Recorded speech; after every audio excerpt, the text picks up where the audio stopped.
So today we're going to be going over a modification of our regular hip flexor stretch in a lunge position.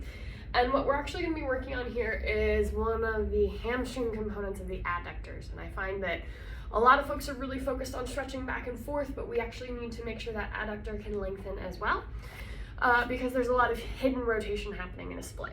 So it's going to look like our regular hip flexor stretch in a lunge position, where you're going to get your blocks.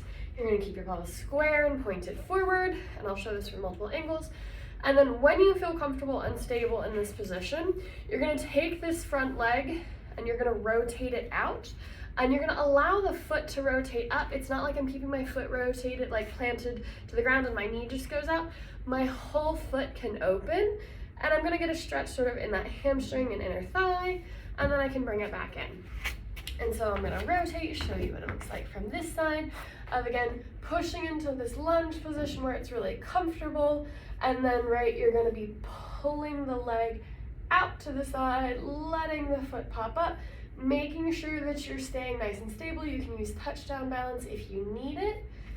I'll show it from this angle. So making sure you don't need to super tuck your pelvis here. This is a little bit more neutral when we're working on this stretch.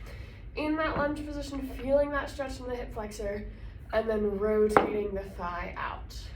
And you can use your hand to really gently push, or you can just work that active motion. It's okay to feel some popping along the ischial tuberosity, because that's where these adductors attach.